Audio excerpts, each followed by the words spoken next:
It would be at this point that I would tell them a story about myself, about my own peculiar path to change and transformation. From a highly unsuccessful writer eking out an existence in a small one-bedroom apartment in Santa Monica to best-selling author seemingly overnight. I have never publicly related the story before, but for this very special occasion, my first TED Talk, I thought I would share it with you because it's actually very relevant to this subject of change. The story goes like this. I had known since age that I wanted to become a writer. I just couldn't figure out what I wanted to write. Perhaps it was novels or essays or plays. After university, I drifted into journalism as a way to at least make a living while writing. Then one day, after several years of working as a writer and editor, I was having lunch with a man who had just edited an article I had written for a magazine.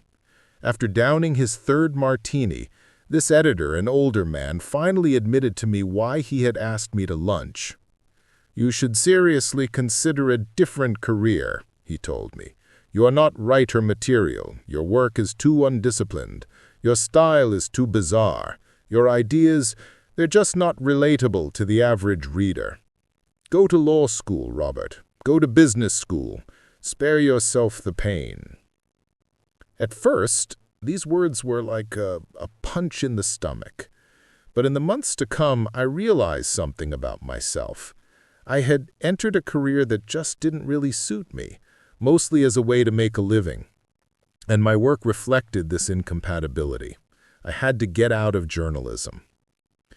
This realization initiated a period of wandering in my life. I traveled all across Europe.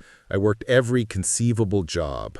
I did construction work in Greece, taught English in Barcelona, worked as a hotel receptionist in Paris, a tour guide in Dublin, served as a trainee for an English company making television documentaries, living not far from here in Brixton. During all of this time, I wrote several novels that never made it past 100 pages, and dozens of essays that I would tear up, and plays that never got produced. I wandered back to Los Angeles, California, where I was born and raised. I worked in a detective agency, among other odd jobs. I entered the film business, working as an assistant to a director, as a researcher and story developer and screenwriter. In these long years of wandering, I had totaled over 50 different jobs. By the year 1995, my parents, God bless them, were beginning to get seriously worried about me. I was 36 years old, and I seemed lost and unable to settle into anything.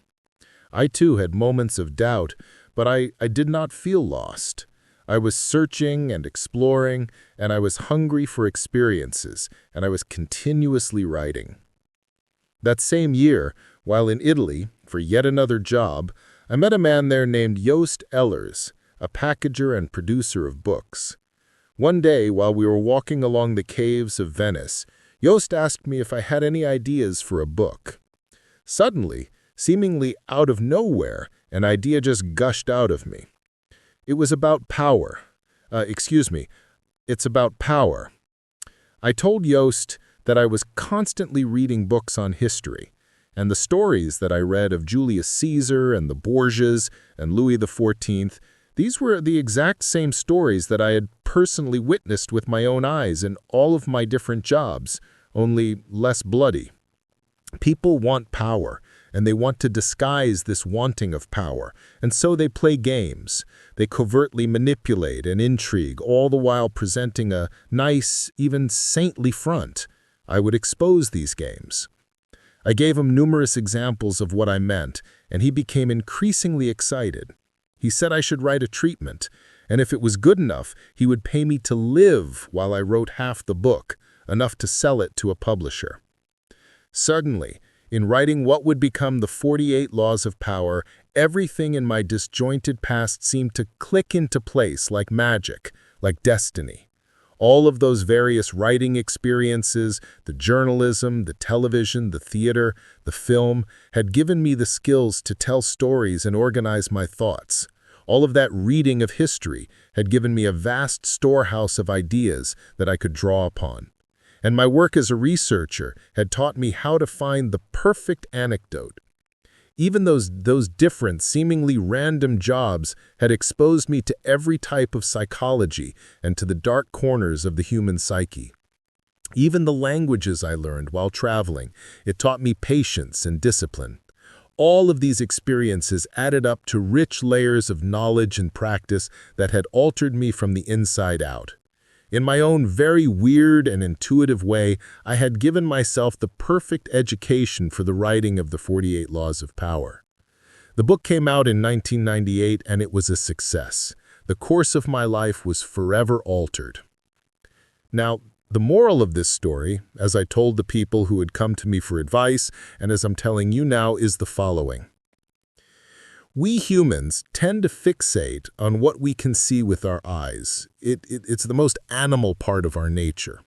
When we look at the changes and transformations in other people's lives, we see the good luck that someone had in meeting a person like Yost with all of the right connections and the funding.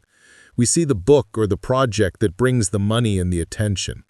In other words, we see the visible signs of opportunity and success change in our own lives, but we are grasping at an illusion.